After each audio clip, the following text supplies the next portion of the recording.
अगर बच्चों बी ए से 1.5 गुना अधिक दक्ष है। ए किसी दिए गए काम के 6/7 भाग को 12 दिन में पूरा करता है। यदि बी अकेले उस काम को 6 दिन तक करता है तो कितना भाग शेष रह जाएगा। तो बच्चों यहाँ पे बी की जो क्षमता है काम करने की वो ए से 1.5 गुना ज्यादा काम करता है और ए जो है किसी काम के 6/7 भाग को 12 दिन में कर लेता है। तो 6/7 भाग जो है काम का उसको ए कर लेता है किसमें 12 दिन में। अगर पूरा काम करना पड़ जाए यानी कि पूरा एक काम करना पड़ जाए तो एक काम करने के लिए उसको कितना दिन लगेगा। एक काम करने के लिए उसको लगेगा 12 गुना में जो बटे में होता है इसको ऊपर भेज दीजिए और साथ में 6 6 दूनी 12।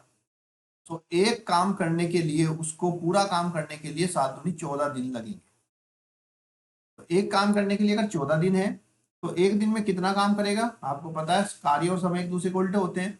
तब एक दिन में उस काम का 1/14 भाग करेगा।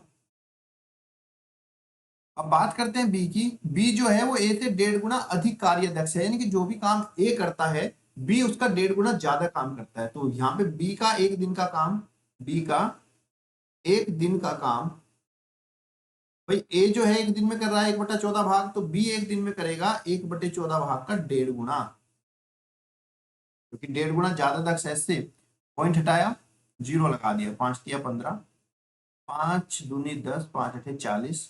तो बी एक दिन में करेगा 3/28, 3/28 भाग काम का करेगा।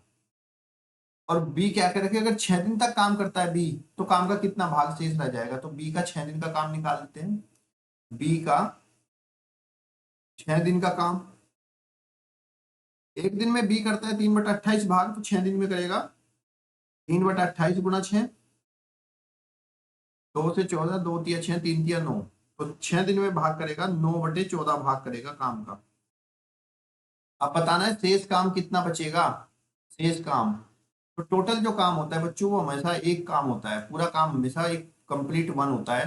तो 1 में से 9/14 भागे 6 दिन में कर लेगा तो शेष कितना बचेगा। ले लेंगे 14 ही कम 14 में से 9 गए 5, 5/14। तो 6 दिन में काम करने के बाद बी के कितना भाग शेष बचेगा, 5/14 भाग काम का शेष बचा रह जाएगा। अगला प्रश्न है आपका, ए को किसी कार्य को ए 18 दिन में करता है और बी 12 दिन में करता है तथा सी जो है उस कार्य को 9 दिन में कर लेता है। ए और बी ने केवल 4 दिन तक काम किया और उस काम को छोड़ दिया और शेष कार्य जो है पूरा करने में सी को कितने दिन लगेंगे ये हमें बताना है।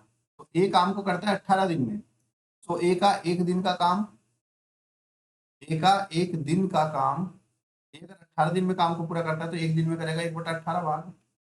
और बी एक दिन में कितना करेगा, बी का एक दिन का काम हो जाएगा 1/12 और सी का एक दिन का काम हो जाएगा 1/9। ठीक है, लेकिन ये कह रहा कि ए बी ने 4 दिन तक काम किया तो ए बी का एक दिन का काम निकाल लो। ए बी का एक दिन का काम तो ए और बी का एक दिन का काम हो जाएगा 1/18 प्लस 1/12 दोनों को जोड़ दो, 18 और 12 का लैसे ले लेंगे 36 आ जाएगा। 18 या 36, 12 दूनी 24, 5/36। ये एक दिन का काम है लेकिन 4 दिन तक काम किया तो यहाँ पे लिखेंगे दोनों का 4 दिन का काम, दोनों का 4 दिन का काम। तो एक दिन में करते हैं 5/36 तो 4 दिन में करेंगे 5/36 गुना में 4, 4 निम्मा 36, 5/9 भाग काम का करेंगे। 5/9 भाग पूरा कर लेंगे तो शेष काम बचेगा हमारे पास। शेष काम, काम हमेशा एक होता है बच्चों, 1 - 5/9 तो शेष भाग बचेगा 9 में से 5 गए 4/9 भाग शेष बचेगा।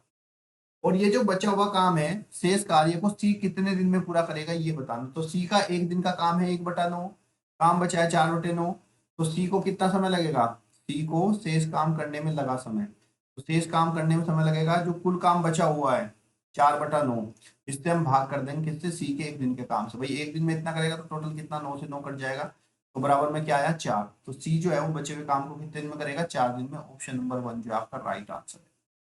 कमेंट बॉक्स में बताना बच्चों दोनों क्वेश्चन आपको कैसे रहे, क्लियर हुए कि नहीं हुए। और साथ ही वीडियो को शेयर करना और चैनल को सब्सक्राइब कर लीजिएगा। धन्यवाद, जय हिंद, जय भारत।